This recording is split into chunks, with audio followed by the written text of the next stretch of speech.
Willkommen, bienvenue, welcome once again to another live stream. I am very pleased to say that in the studio, I'm joined by Deborah Wright of Speech Designer. She specializes in creating communication power tools using Speech Designer, which is a series of methodologies and modalities that enable you to speak more clearly and get your point across to your audience. Now, today we're talking about one thing which can often, for native speakers, be very irritating when you hear it elsewhere, but there are times where it is very relevant, which is staccato speech or legato speech. So staccato speech being where each syllable or part of word is said in a separate pulse, like that. You may have noticed that some of your friends or enemies even speak this way. And legato is where you roll each of the syllables together as one long continuous sound. So talk to us more about that, Deborah. Yeah, well, it's something that just helps your listeners or your audience improve their understanding of your message.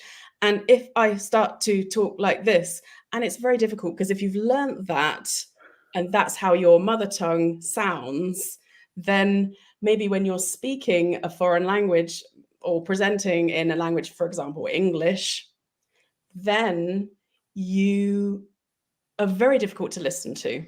And It is quite hard work, isn't it? It is. And this is something that some languages, they have this staccato, and it's almost like excuse me for saying it, but it sounds almost like a dog barking, ruff, ruff, ruff, ruff, ruff, in its rhythm. And I mean, the contrast is that there are other accents that sound more like a meow, and there's a sustain. And with English, and more specifically British English, we do tend to go for the smooth, not so staccato sound in how we speak. And it's much more pleasant for the ear to listen to.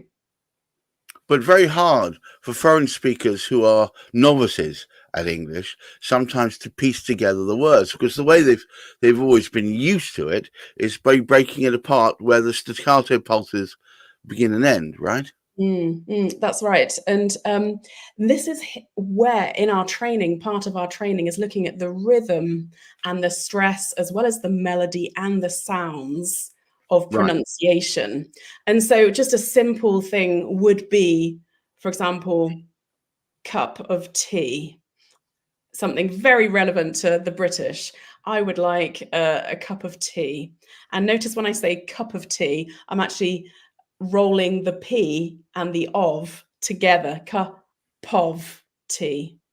And that's going from the P to the O, the of, from a consonant to a vowel. And we often do that in words where we connect words together.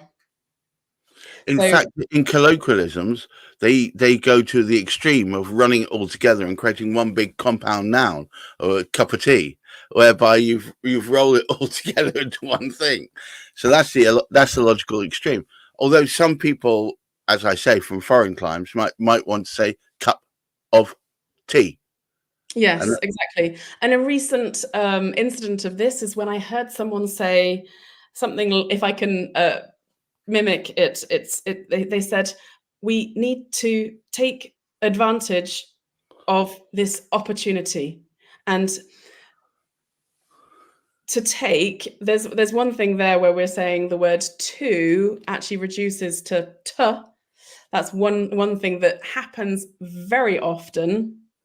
And so when we've got consonants to vowels next to each other in words, then we often link them together in one word.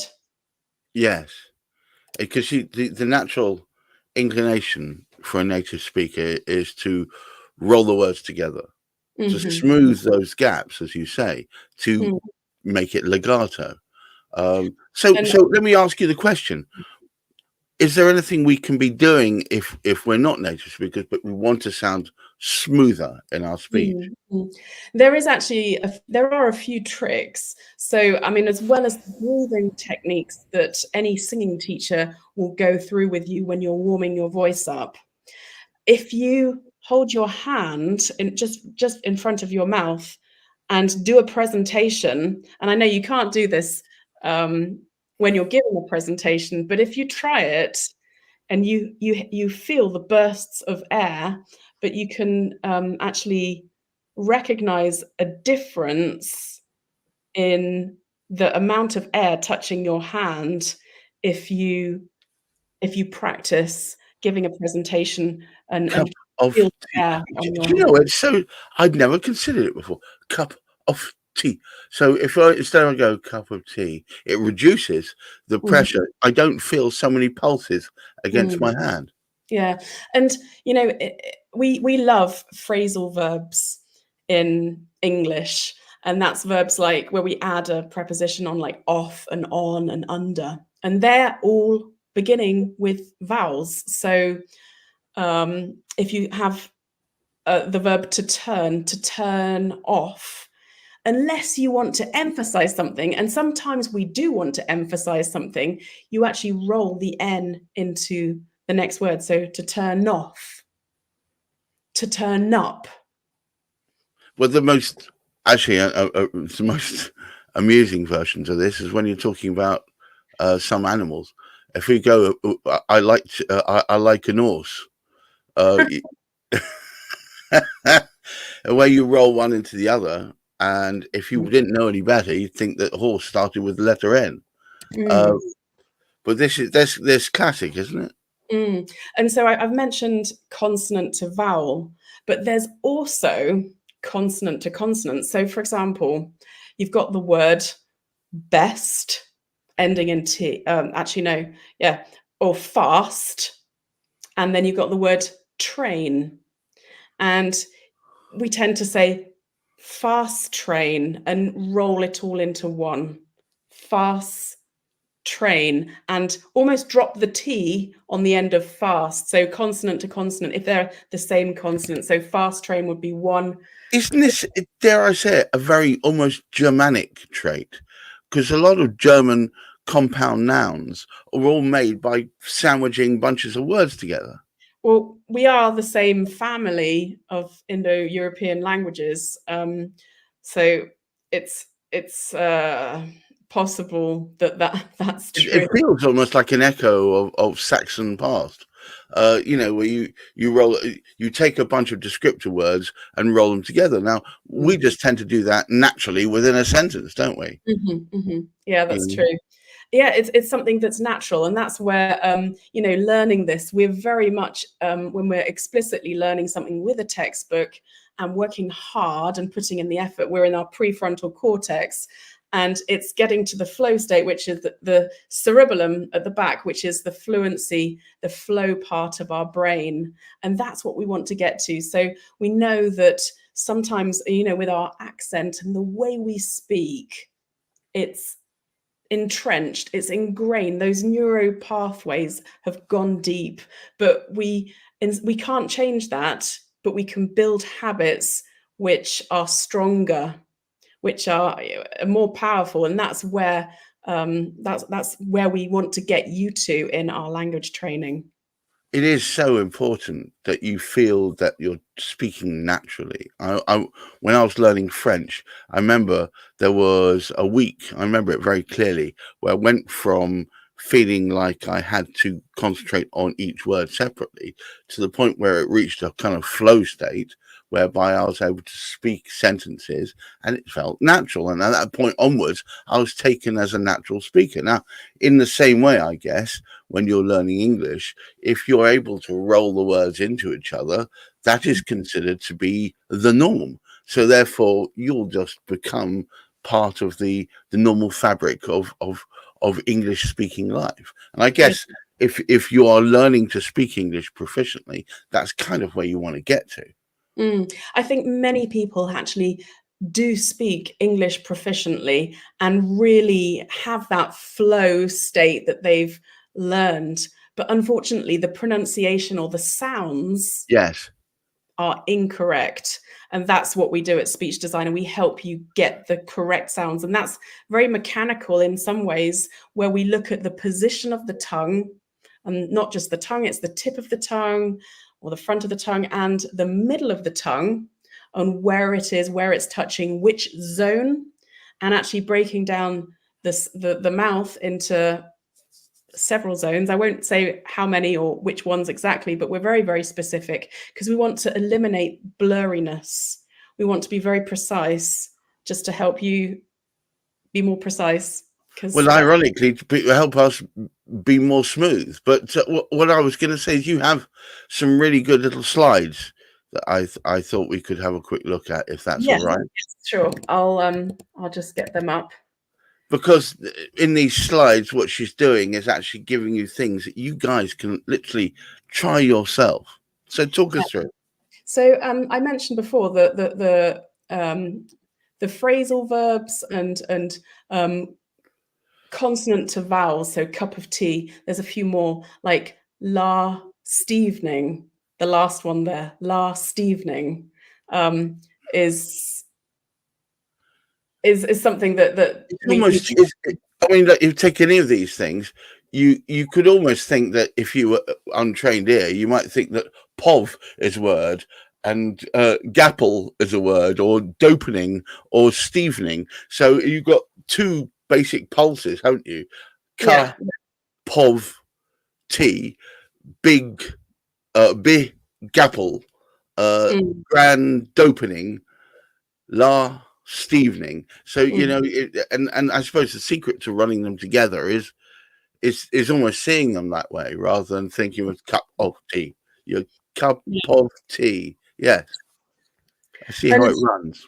You know, and I mentioned the phrasal verbs as well. To turn off, look up, carry on. And they're sounds that just roll into each other. I also mentioned consonant to consonant. And here are some examples of how almost at the end of the first word, the sound, it just rolls into the next sound. So there are other examples. So I'll just come back here. So there are some other examples, like adding letters. So for example, law and order, we actually add the letter R, law and order, and that's a classic one. Here, rand, now, here, rand, and the R is the middle word is almost rand rather than and. Exactly. So if you wanted it staccato, you would emphasize that gap between the first and the second word. Whereas if you don't want it legato, you try and eliminate that gap by going Lorand order. So and interestingly, these are words that are either ending in W or R, but there's a silent R at the end of, like, fear of something. Fear has a silent R at the end, but if there's a vowel like of, then it gets pronounced. It's interesting because in older English, not wishing to complicate things, there were words like hereon and thereof and so on, which naturally had those words sandwiched together. It's only in later centuries that we've pulled them apart and created those gaps. Yes. It's fascinating how text message language then adds something else, and and shifting as well. I think actually more towards an American English in the United Kingdom, but that's another discussion. Yeah, I try and avoid that myself. It does irritate me when words get added to the English, which don't seem to make any sense. But I would say enunciation, pronunciation, and the way in which you present your sentences have a lot to do with the way in which people perceive you. So if it's confidence and also authority on your topic. If you speak about it in such a way that it feels like it's part of you and that when you're explaining it or you're enunciating it, you're sharing it in that way rather than coming at them like a jackhammer and hitting them with the words as if they are little bullets. And that's where it is. And I know perhaps further Eastern cultures struggle with this because their language is quite staccato in essence. Yeah, there are many languages that have a staccato sound, and this is what we do: is we analyze, we test, and we analyze the sounds, the rhythm, the melody, the stress, and the pauses as well. Think of speech as if you are producing a song of some sort. You're trying to convey meaning, and the only way you can do that is by presenting it in a way that's palatable. And so I just wanted to say thank you so much once again, Deborah, for helping me and anybody else listen to understand some of the work that speech designer do.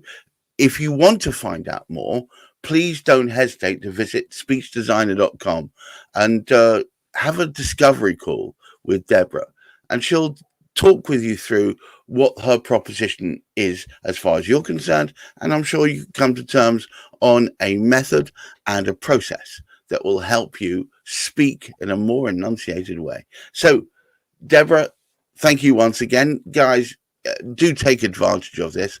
I know firsthand how important Deborah's work can be. Take advantage of it. Have that initial call with her and look through speechdesign.com. There's some very good stuff on there. Until next time, I wish you all a wonderful weekend, and of course, look after that mental health. Bye-bye now. Gareth, bye.